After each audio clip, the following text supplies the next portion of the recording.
This conference is all about risk, and risk is the operative word in Europe. Just today, Jean-Claude Trichet, the president of the European Central Bank, said that the problems there have gone systemic, that they threaten the entire global financial system. Well, earlier today, I spoke with Willem Bouter. He's the chief economist at Citigroup, and asked him whether he thought that was the case and whether the world could escape another financial crisis. Despite everything, Europe will manage to solve this issue, not in an elegant, timely, and proactive way, but stumbling into what they will undoubtedly call a grand solution, one slice at a time. Well, what kind of thing would that solution resemble? Joining me now is John Taylor. He is the chairman and CEO of FX Concepts, the world's largest currency hedge fund. Thank you very much for joining us. Mr. Bouter says that he thinks Europe will stumble into a solution of some sort.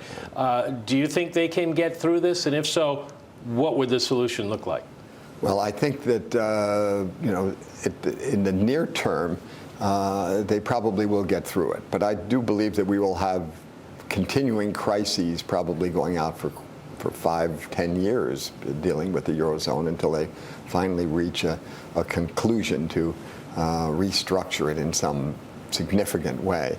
In the near term, I believe that Greece has to default, whether it's called a haircut or whatever. Greece needs to be completely restructured, and the banks need to be recapitalized. And I think that will hold things off for a while. Well, does Greece stay in the Eurozone? I think so. So we don't get a drachma? I think that will be the first solution, is no drachma, because I don't think that it would make too much risk in the rest of the weak countries. If it could be thought that, well, Portugal was going to have a haircut and was going to devalue the value of its bonds but not change its currency. But if you're changing the currency, then more creatures are let out of the box. More come out of the genie out of the bottle. Well, that means that we continue with the euro as we know it, but does the euro continue as strong as we have known it? I mean, it's puzzled a lot of people that it's maintained its strength through all these problems. Right. Well, it's an interesting thing. It's really, I think, a weak dollar, much more so than a strong euro. I mean, everybody has just tremendous distrust in the dollar and expectations that the Fed and the U.S. government now, which seems to be in some sort of a gridlock, will not be able to solve their problems, and that therefore the U.S. will go for a weaker dollar. And that in effect is everybody's book already, right? They already have that position. They've hated the dollar for years. They've borrowed it. They're short. So they only come out when there's a panic, as there was in late August and September. You were saying the euro has maintained its strength because everybody hates the dollar. Is the dollar finally at the bottom? Can anybody hate it anymore? Does it start going up again? Well, I think at one point this summer it got down to where only 4% of the world liked the dollar, and that's a pretty low number. Right now, about 2 weeks ago, we got to the point where only 6% of the people like the euro.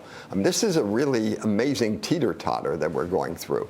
And the dollar is quite weak now, and the euro is up the last week because it seems like the Europeans are finding some solutions here. I think the dollar is going to move higher because of this sort of deleveraging in the world and the fact that both the euro and the U.S. will be going into a recession. And surprisingly enough, that's good for the dollar because the U.S. banks aren't lending out more dollars. They're being reluctant and they're pulling the money back. And so many people are already short the dollars that they're forced to repay their loans into the U.S. You said not long ago you thought that the euro would go to 1, to parity? Yeah. Do you still think that? I do. I don't know exactly when it's going to happen. I think now I'm feeling more, conservative in saying that the euro is going to go to 120 by the end of the year. But I would be surprised to see the euro hold above 1 through this crisis. And it's not over. I mean, even if they recapitalize the banks, even if they figure out about how to how to give the haircut to Greece. The banks are going to be in trouble when Europe goes into a recession next year, and we're going to go down again, right? Well, if the dollar does get stronger, it works against what the Federal Reserve is trying to do, even though they would never admit that they're trying to weaken the dollar to help out. So do they lean against that, do you think? I actually think that they don't lean against that. They might talk against that a little bit, but in fact, they're not involved in affecting the value of the dollar. Well, is there political risk then on the fiscal side from perhaps the people running for president, Bloomberg Television, doing the debate tonight with the Republican candidates who over and over again say it's a terrible thing that the dollar has weakened? For growth in the U.S., it's not a terrible thing. Right. No, in fact, it's critically important. We need to improve our trade balance. We need to improve our ability to replace a lot of imports with domestically made products. And to do that, we really have to have a cheaper dollar. We have to have a lot of other things, too, but one of the critical things is a cheaper dollar. But the fact of the matter is, I think this will be a perverse issue. As the U.S. gets more conservative and cuts its budget deficit and things like that, the dollar will strengthen. We'll be in a recession somewhat.